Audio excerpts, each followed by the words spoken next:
من ربک، تیرا رب کون ہے، ما دینک، تیرا دین کیا ہے، اور پھر ایک پیارا سا چہرہ دکھایا جائے گا اور پوچھا جائے گا ما کنت تقول فی ھذا الرجل، کہ اس مبارک چہرے والی ہستی کے بارے میں دنیا میں کیا کہا کرتا تھا. اور تینوں سوالوں کا جواب ہمیں پتا ہے.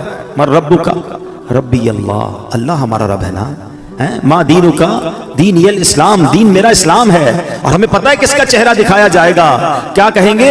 ہوا رسول اللہ صلی اللہ تعالی علیہ وسلم، یہ تو میرے آقا جناب رسول اللہ صلی اللہ تعالی علیہ وسلم ہے.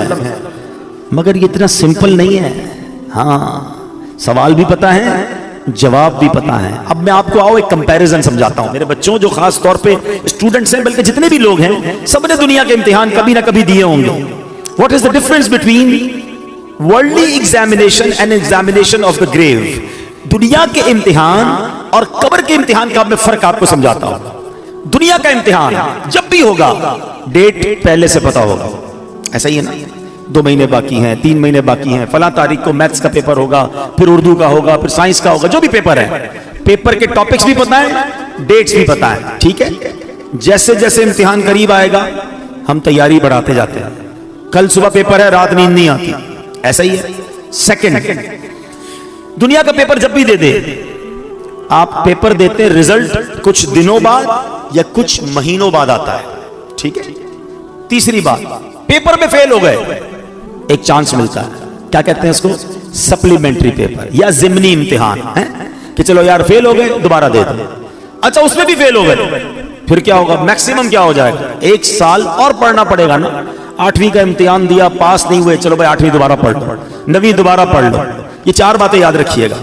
ڈیٹ پہلے سے پتا ہے، ٹھیک ہے، تاکہ تیاری کر لیں. سیکنڈ، امتحان کے بعد رزلٹ کافی دنوں بعد آتا ہے، اور ایک آدھا پیپر، ایک آدھا سوال رہ گیا تو سپلیمنٹری کا موقع ہے. چوتھا، اگر فیل ہی ہو گئے تو پھر کیا ہوگا؟ آپ کو 1 سال پڑھنا پڑے گا. ایک 5واں بھی مسئلہ ہے جو آج کل زیادہ ہے، کہ دنیا کے امتحان میں تھوڑے پیسے دے کر، تھوڑی رشوت دے کر، معاذ اللہ، یہ چیٹنگ کر کے بھی لوگ پاس ہو جاتے ہیں. ایسا ہی ہے. یہ 5 باتیں یاد رکھنا. اب مجھے سچ بتاؤ، اس امتحان کی ٹینشن کتنی ہوتی ہے؟ جس کو دیکھو، ہر بچہ امتحان کے دنوں میں ہم بھی جاتے ہیں نا بیان کرنے، مسجد کے امام صاحب کے پاس بھی پرچی آ رہی ہوتی ہے، بچوں کے امتحان ہو رہے، دعا کر دے. ہر بچہ مل رہا ہوتا ہے، نوجوان مل رہا ہوتا ہے، حضرت پیپر دیے، دعا کر دے. ٹینشن ایسا ہی ہے نا. اب بتاؤ تمہیں اس امتحان کی اتنی ٹینشن ہے. اچھا جتنے لوگ بیٹھے نا سارے پیپر دیتے بھی نہیں. کوئی کہے بھائی مجھے ٹینشن ہی نہیں لینی، میں نے پڑھنا ہی نہیں ہے، میں نے کوئی امتحان ہی نہیں دینا، تو آپ امتحان سے بچ جاؤ گے. میں جس امتحان کی بات کر رہا ہوں اس سے بچ کوئی نہیں سکے گا. اسکول گیا یا نہیں گیا، کالج گیا یا نہیں گیا، مدرسے گیا یا نہیں گیا، اسے یہ امتحان دینا ہی پڑے گا، کمپلسری ہے. دوسری بات، ڈیٹ تو پتہ ہی نہیں ہے، ہو سکتا ہے 10 سال بعد ہونا ہو، اور ہو سکتا ہے آج رات ہی ہونا ہو. یہ بھی تو ہو سکتا ہے نا کہ میں اور آپ میں سے کوئی ایسا بھی یہاں بیٹھا ہو جس نے گھر نہیں جانا اٹھ کر. ہو سکتا ہے یہی موت آ جائے اور آج رات اس کی قبر میں گزرے اور آج رات ہی امتحان دینا پڑے. مجھے سچ بتاؤ، جس امتحان کی ڈیٹ تمہیں 4 مہینے پہلے ملتی ہے، تم ٹیوشن لیتے ہو، تم جناب گیسٹ پیپر لیتے ہو، اس کی تیاری میں لگ جاتے ہو. میں جس امتحان کی بات کر رہا ہوں اس کا تو پتہ ہی نہیں کب ہو جائے. تو عقل مند کون ہے؟ تیاری کر کے رکھے ہیں، ہمیشہ پریپیئر رہے کہ جب امتحانوں میں جواب دے دوں گا. اب آؤ دوسری بات، دنیا کے امتحان میں پیپر دینے کے کئی دنوں بعد رزلٹ آتا ہے. قبر کے امتحان میں فوری رزلٹ آئے گا. ادھر صحیح جواب دیے، ادھر جنت کی کھڑکی کھول دی جائے گی. پتہ ہے فرشتے کیا کہیں گے مرنے والے کو؟ جو صحیح جواب دے گا نا، نم کنومت العروس، سو جا کہ جیسے دلہن سوتی ہے. اسے قبر ایسے دبائے گی، قبر ہر کسی کو دبائے گی، یاد رکھیے گا. کسی کو تو ایسے دبائے گی جس سے رب ناراض ہوا، پسلیاں ایک دوسرے میں پیوست ہو جائیں گی، ٹوٹ جائیں گی پسلیاں. مگر کسی کو ایسے دبائے گی جیسے ماں دباتی ہے اپنے بچے کو، پیار سے.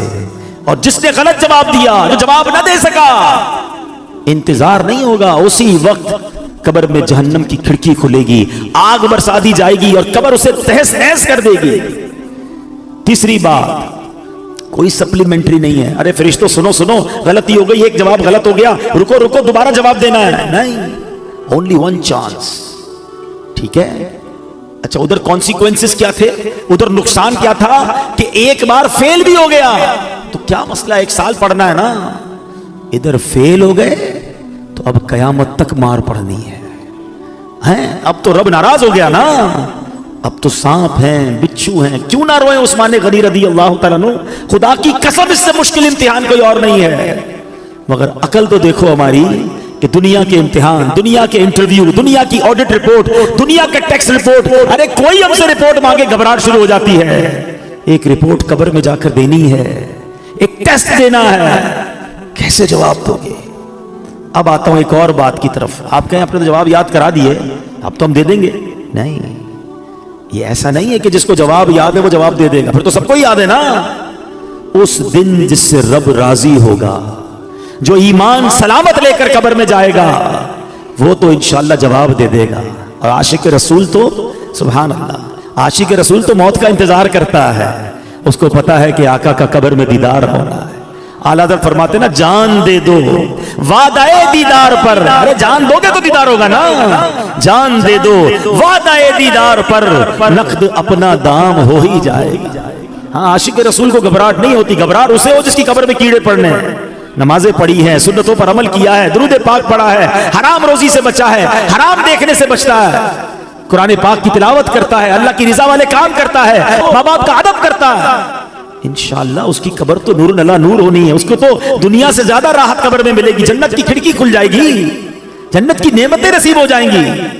عاشق رسول کی تو کہتے ہیں نا, اس کی ترجمانی شاعر کرتے ہیں کہ وہ تو جب آقا قبر میں آئیں گے نا, تو جب پوچھیں گے فرشتے کہ یہ کون ہے, تو کیا کہیں گے؟ میرا دین و ایمان فرشتے جو پوچھیں تمہاری جانب, اشارہ کروں میں تمہاری جانب, اشارہ کروں. ہم تو آقا کا انتظار, جو عاشق رسول ہے نا, وہ تو فرشتوں سے کہے گا, فرشتوں سے کہے گا ایسی جلدی بھی نہ کرو, میں تو آقا کے دیدار تو کرنے دو. ایسی جلدی بھی کیا, آج کی رات ہے, قبر میں سرکار تشریف لائیں تو میں قدموں میں گروں, گر فرشتے بھی اٹھائیں تو میں ان سے یوں کہوں کہ اب تو پائے ناز سے میں اے فرشتوں کی اٹھوں, مر کے پہنچا ہوں یہاں اس دل ربا کے واسطے. عاشق رسول کے بارے نعرے ہوں گے, مگر صرف نعرے لگانے والا نہیں ہے, صرف نیازی نہیں نمازی بھی ہو, صرف نعرے لگانے والا نہیں سنتوں پر عمل کرنے والا بھی ہو, حرام چیزوں سے بچنے والا ہو. اور جس سے رب ناراض ہو گیا نا, ہاں یقین کریں, ہمیں اندازہ ہی نہیں کہ ایمان سلامت لے کر جانا یہ کتنی بڑی چیز ہے. بڑے بڑے بزرگان دین رویا کرتے تھے, تڑپا کرتے تھے, گھبراتے تھے. شیخ احمد سیوستانی رحمت اللہ تعالی علیہ موت اور قبر و آخرت سے متعلق بہت فکر مند رہتے تھے. جب بھی ان کے سامنے موت کا ذکر ہوتا, قبر کی بات ہوتی, گھبرا جاتے, ہیبت طاری ہو جاتی, بدن کانپنے لگتا, اتنا روتے کہ ان کو دیکھ کر لوگ رونے لگ جاتے. اور پھر فرماتے, اے عزیزوں, جسے موت آنی ہے, جس کے پیچھے ملک الموت ہیں, جس نے قیامت جیسا ہولناک دن دیکھنا ہے, اس سے نیند اور ہنسی سے کیا واسطہ؟ ایسا آدمی فضولیات میں کیسے مشغول ہو سکتا ہے؟ پھر فرماتے, اے عزیزوں, قبروں میں لیٹے ہوئے مردے چونٹیوں اور سانپوں کی گرفت میں ہیں, مٹی کے قید خانے میں بند ہیں. اگر تمہیں ان کا حال معلوم ہو جائے تو کھڑے کھڑے نمک کی طرح پگھل جاؤ. اے عزیزوں, جا کر موت کی تیاری میں لگ جاؤ, وہ دن ہم سب کو پیش آنے والا ہے. شاید ہم اپنا ایمان سلامت لے کر جانے میں کامیاب ہو جائیں. اب حضور خواجہ غریب نواز نے یہ واقعہ سنایا اور خود خواجہ غریب نواز رونے لگے. فرمایا, اس ذات کی قسم جس کے قبضے میں میری جان ہے, اس دن سے لے کر آج تک مجھ پر موت اور قبر کی ہیبت طاری ہے, اور میں اندر ہی اندر گھلتا جا رہا. یہ کون کہہ رہا ہے؟ خواجہ خواجہ, وہ ہستی جن کے ہاتھوں پر 90 لاکھ غیر مسلم مسلمان ہوئے ہیں. وہ کہتے ہیں میں اندر گھل رہا ہوں موت کی فکر سے, قبر کی فکر سے. ہم نے دین کا کوئی کام کیا نہیں, ہم نے گناہوں کے انبار لگائے ہوئے ہیں, مگر ہماری ہنسی ختم نہیں ہوتی ہے, ہماری غفلتیں ختم نہیں ہوتی. دوستوں کے ساتھ بیٹھے تو غیبتوں کے انبار, اکیلے میں گھر میں بیٹھے تو حرام دیکھتے ہیں, کاروبار پر جائیں تو حرام کماتے ہیں. جھوٹ, غیبت, نہ جانے کون سا گناہ ہے جو ہم سے نہیں ہو رہا, اور کوئی فکر ہی نہیں کہ ایمان سلامت ہوگا کہ نہیں. قبر میں ہوگا کیا میرا؟ ہے میرے پیارے اسلامی بھائیو، اس وقت مہنگائی کا دور ہے، اچانک مہنگائی بڑھ گئی ہے، لوگ پریشان ہیں، گھر کیسے چلاؤں گا، خرچہ کیسے پورا کروں گا، کتنی ٹینشن میں، جدھر بیٹھو ایک ہی ٹینشن ہے. میں نہیں کہتا ٹینشن نہیں ہے، واقعی ٹینشن ہے سب کو، اللہ ہمارے وطن پر خیر فرمائے. لیکن ذرا غور کرو، کبھی ایسا ہوا کہ دوستوں میں بیٹھ کر یہ ٹینشن ہو کہ یار مرنے کے بعد کیا ہوگا، ایمان سلامت رہے گا کہ نہیں، قبر روشن ہوگی کہ نہیں، اللہ راضی ہوگا کہ نہیں، قیامت کے دن مجھے رب کی عرش کا سایہ ملے گا کہ نہیں، اعمال نامے کھل گئے تو میری بے عزتی کیسی ہوگی، میں ذلیل کیسا ہو جاؤں گا. یار کوئی طریقہ تو بتاؤ، اللہ کو راضی کیسے کروں، کوئی طریقہ تو بتاؤ میری بخشش ہو جائے. Nobody talk about it. کوئی بات ہی نہیں کرتا، کسی کو لگتا ہے فکر ہی نہیں ہے. اور جن بزرگوں کے ہم نام لے کر جی رہے ہیں نا، میں ان کی باتیں کر رہا ہوں. اے خواجہ کی چھٹی منانے والوں، میں خواجہ کی بات کر رہا ہوں. آؤ غوث پاک کے مرید بیٹھو، میں تمہیں غوث پاک کے بارے میں بتاتا ہوں. اتنے بڑے بزرگ ایسے نہیں تھے، ان کے نام بڑے بڑے. شیخ عبد القادر جیلانی، آپ فرماتے لوگ کہہ رہے ہیں آج عید کا دن ہے، عید کا دن ہے. عبد القادر کے لیے عید کا دن وہ ہوگا جب اپنا ایمان سلامت لے کر قبر میں جائے گا. شیخ عبد القادر جیلانی وہ کہہ رہے ہیں، ہاں وہ کہہ رہے ہیں، یہ حقیقت کو جان گئے تھے، یہ خوف خدا والے تھے. خدا را میرے پیارے اسلامی بھائی، میں آپ کو صحیح بتا رہا ہوں، آپ اگر مہنگائی کے ٹینشن سے، روزگار کے ٹینشن سے، دنیا کی پرابلم سے نکلنا چاہتے ہیں نا، میں آپ کو ایک طریقہ بتاتا ہوں. آپ اپنے اللہ کو راضی کر لیں. ہاں، رحمان الدنیا والآخرہ ہے. لوگ کہتے ہیں کبھی کبھی یار آخرت کے ساتھ ساتھ دنیا بھی ہونی چاہیے. او بھائی یہ فارمولہ ہی غلط ہے. میرا رب آخرت کا بھی مالک ہے، دنیا کا بھی مالک ہے. میں اسے راضی کر لوں، وہ میری دنیا بھی اچھی کر دے گا، میری آخرت بھی اچھی کر دے گا. ایک ٹارگٹ زندگی میں بنا لو، میں نے اللہ کو ناراض نہیں کرنا ہے، میں نے اللہ کی رضا والے کام کرنے ہیں. واللہ وہ تمہاری روزی میں برکت ڈالے گا، وہ تمہارے دل میں سکون ڈالے گا، تمہارے گھر میں سکون اور چاشنی ڈال دے گا، تمہارے گھر میں عافیت آ جائے گی، لائف انجوائے کرنے لگو گے، کیونکہ رب راضی ہے نا. ایک فارمولہ یاد رکھو، جس سے رب راضی اس سے سب راضی.